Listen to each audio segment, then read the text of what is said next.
தற்போது தமிழ்நாடு தொடர்பான ஒரு எக்ஸிட் போல் ரிசல்ட் வந்திருக்கு. தமிழ்நாட்டில் ஆட்சி அமைப்பது யார் என்ற கேள்விக்கு தற்போது ஒரு முன்னோட்டமாக இந்த தேர்தலுக்கு பிந்தைய கருத்துக்கணி முடிவு அப்படின்னு வெளியா இருக்கு. திமுக 125 145 இடங்களை கைப்பற்றுவதற்கான வாய்ப்பு இருக்கு என்று people's pulse exit poll result சொல்லுது. அதாவது ஆட்சி மீண்டும் திமுக தக்க வைக்கும் என்ற ஒரு முடிவை சொல்லியிருக்காங்க.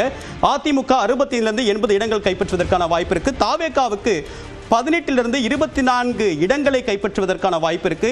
நாம் தமிழர் கட்சிக்கு 2 6 இடங்களை கைப்பற்றுவதற்கான வாய்ப்பு இருக்கு அப்படின்னு சொல்லியிருக்காங்க. ஸோ ஓவரால் அப்சர்வேஷன் என்ன அப்படின்னா, திமுக மீண்டும் ஆட்சியை தக்க வைப்பதற்கான வாய்ப்பு இருக்கு. தனி பெரும்பான்மைக்கு 118 இடங்கள் தேவை என்ற நிலையில் ஒரு கம்ஃபர்டபுள் மெஜாரிட்டியோட அவங்க ஆட்சியை தக்க வைப்பாங்க அப்படின்றதான் பீப்புள்ஸ் பல்ஸ் சொல்லக்கூடிய எக்ஸிட் போல் ரிசல்ட்டா இருக்கு.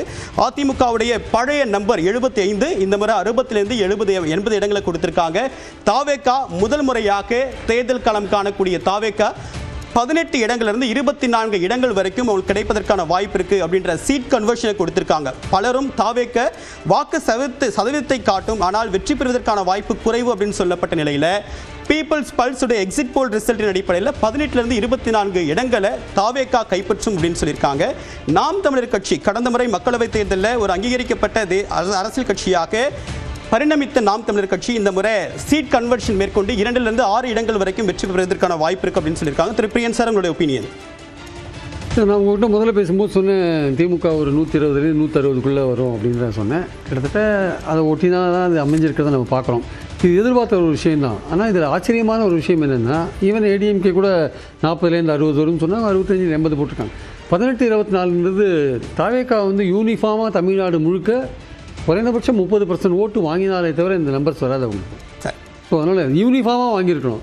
ஒரு இடத்துல மாநகராட்சி நகராட்சி பகுதிகளில் மட்டும் வாங்கினாங்க அப்படின்னு இல்லாமல் ஈவன் ரூரல் சைடில் கூட வாங்கி ஒரு ஆவரேஜாக 25 30% இருந்தாலே தவிர இந்த 18 24 நம்பர்ஸ் வரதுக்கான வாய்ப்புகள் ரொம்ப கம்மி. அதனால் தாவேகாவுடைய பர்ஃபார்மன்ஸ் ரொம்ப இல்லை. 234 33 இடத்துலையும் விசில் சின்னத்தில் போட்டிடுறாங்க. அதில் விஜய் 2 இடத்துல நிற்கிறார், ஒன்று பெரம்பூர் திருச்சி. இது ரெண்டுமே அர்பன் சீட்ஸ். ஸோ அப்படி இருக்கும்போது நகர்பகுதிகளில் வெற்றி வாய்ப்பு தாவேகாவுக்கு முற்றிலுமா இல்லைன்னு சொல்லிட முடியுமா? ஒரு ஸ்விங் வெற்றி வாய்ப்பு இல்லைன்னு சொல்லலை.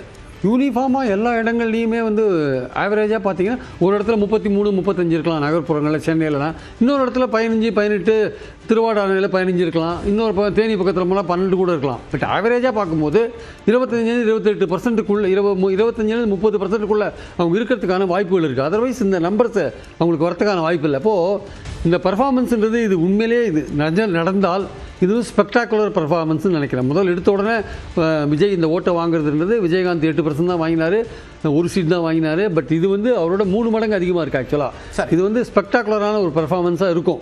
ஆனால் அதே சமயம் இந்த பர்ஃபார்மன்ஸ் அதிமுகவையும் திமுகவையும் எவ்வளோ தொகுதிகளில் அஃபெக்ட் பண்ணியிருக்கிறது இன்னொரு முக்கியமான ஃபேக்டர். அது ஆக்சுவலாக ரிசல்ட் இந்த நம்பர்ஸ் 2021 ரிசல்ட்டோட கம்பேர் பண்ணும் அப்படின்னா அதிமுக ஒரு மிட் ரேஞ்சில் 75 இருக்காங்க. ஆனால் திமுக 154 இப்போ 145 வரைக்கும் மேக்ஸிமம் போக வாய்ப்பு இருக்குது. அப்போ 10 தொகுதி திமுகவுக்கு தான் இழப்பு அப்படின்றத புரிஞ்சு எடுத்துக்க முடியுமா? இல்லை, அந்த ரிடக்ஷன்றது அந்த இறக்கம்ன்றது ரொம்ப ரொம்ப குறைவாக இருக்குது. ஒரு 8 தொகுதியில் 153 தான். ஆக்சுவலாக ஒரு 8 தொகுதியில் தான் அந்த குறைவாக இருக்கிறத நம்ம பார்க்குறோம் நம்ம. ஸோ அதனால் எக்ஸாக்ட்